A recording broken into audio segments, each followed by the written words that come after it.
VH1, whatever that was. He can, I mean, it's got to take some balls to get up there in front of Metallica and do Metallica too, though, or James Hetfield too. Well, let me tell you something. This is a true story too. When we did that, we practiced. Right. Like you we definitely practiced because I knew it was gonna be on TV and knew live people. And over the years, I've gotten to know them, and I didn't want to drop the ball here. And, James like, hey, dude, it's kind of hoping you do this thing. They're like talking to Spade, but we'd like you to do it. Like, wow, I'd love to. And it starts off, and they introduce us. We come down to place, and I start doing the impressions, and then the music kicks in. And if you're happy and you know it, clap your hands, yeah! And then the band kicks in. Cut.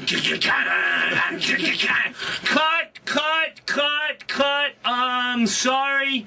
We're gonna take it from the top. The tape rolled out, and the sound we have to change and lock it. It was like the ultimate peak and high, and they just stopped right in the middle of it, MTV. And they said, all right, well, and now the crowd is just, now they know what I'm going to do. Oh, this isn't even a rehearsal? This is in front of everybody? This is live. Horrible. So while we're filming this, we're the only act right in the middle. They're like, sorry, we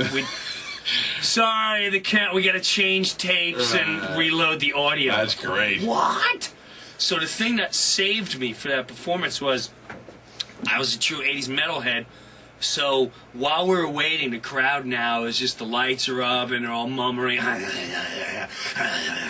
And all of a sudden the music kicked in. They played this really obscure Accept. The band's name is Sure. Push Your Balls to the Wall. I knew the whole song. So as the song's kicking in, I start acting out the whole song, and the crowd again. And then we're like, okay, we're ready. So it was a perfect peak to get back up there. Get back in there. I appreciate that. Oh, and then also, last time we talked to you, Galvin and I also did something that you did. You joined Brian Johnson on stage for the Classic Rock Cares concert. You were in New York. We did it here in Clearwater at Rebecca Hall. And got on stage. Now it's funny because you're Jim Breuer and you're famous. You're a radio host. You're a comedian. You've been on Saturday Night Live. You've been in movies. We're two dummies that nobody really ever gets to see. That just people listen to. And now we're on stage with Ryan and John Gruden, the coach of the Buccaneers. Wow. The bass player Cliff Williams from AC/DC.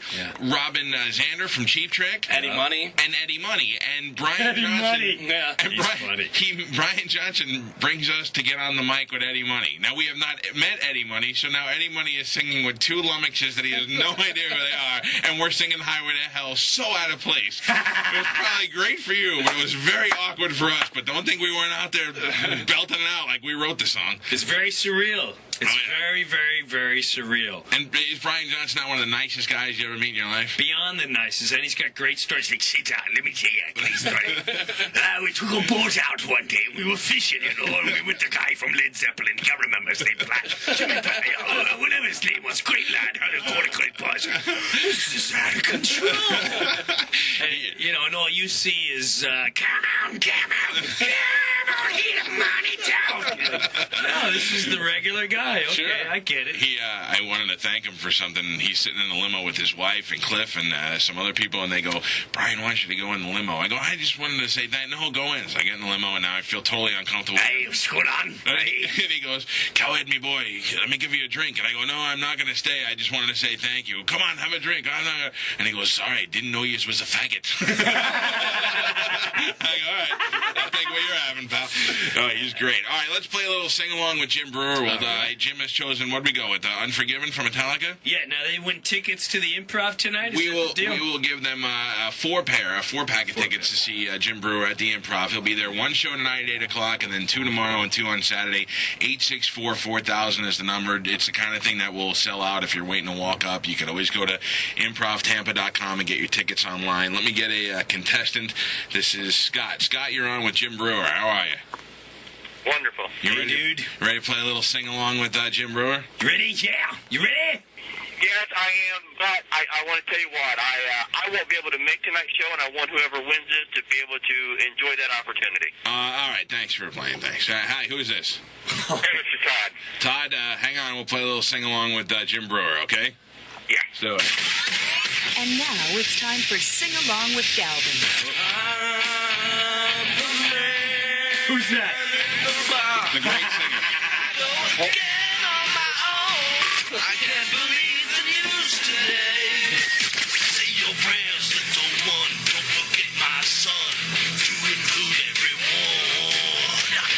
And now it's time for Sing Along with Jim Breuer. All right, here we go. Jim Breuer is here. We'll play Metallica's Unforgiven. Jim will start to sing, and at a certain point, we'll shut it off.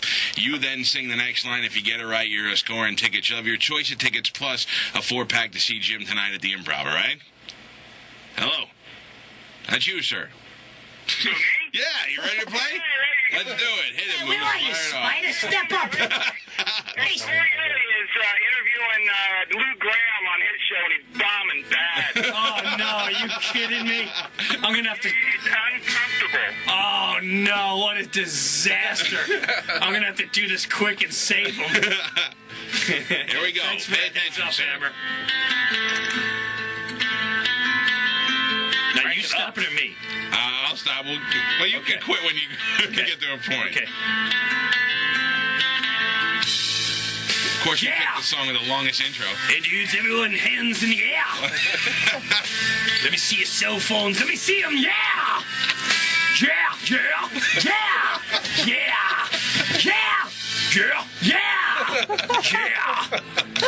Ooh. New blood joins his earl, and quickly he's subdued.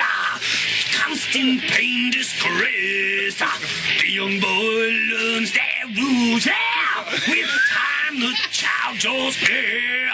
This whipping boy done wrong of his thoughts. The young man struggles on and on. He's known a vow unto his own. I'm not just having fun listening to him sing. I'm out of gas. I don't know it. Oh, just sing something. Unforgiven. All right. We'll give it to you. Hold on. We'll give it to you. There you go. I'll tell you, I could have sat here and watched you sing the whole song, though. That is very entertaining. You do a great James Hetfield. It's a lot of times of just watching and loving. He does a great Lars Ulrich, too. I saw that. Dude, let me tell you something. I've been working with James for a really long time, and it's just really hard when you're going into the new millennium, and even though you're still this heavy metal band, you know you've got this whole conscious thing going on where, you know, he needs time to come into the studio. Man. That's hilarious. That's awesome. I'll tell you, it's one of the funniest things I've ever seen on TV. Had to be a highlight of your career when De Niro and Pesci walked onto the set. But I mean, as great as that whole thing was, just De Niro looking at Colin Quinn going, "Who are you supposed to be?" Who are you supposed to be? You know, during the dress show, and we did this 2 shows. You're referring to Saturday Night Live, and when I do the Joe Pesci show, and then De Niro and Pesci came in to surprise me. The best part was during the first show, De Niro came in. I'm not saying he was. He smelt like wine. Right. Right? And he never practiced or nothing. Pesci was like, listen, you tell me what Bobby's got to do, and then I'll tell him. He don't do no rehearsing. He just shows up and I tell him what he got to do, and he comes does it. So the first time I met De Niro was on the set. Walks out, crowd goes crazy. And he looks at Pesci does. He's like, you know, I'm watching you do me every week, and you're doing a character of characters. And my friend Bobby here is more of a vocabulary. And then it was time for De Niro's line. Right. And he's just standing there. And he's looking around, and all of a sudden Pesci's looking at him, and he's like, and then he literally gave him this huge nudge. He nudges him, and De Niro goes, "What?" He goes, "Oh, sorry. Oh, yeah. Who are you supposed to be?" It was hilarious. I mean.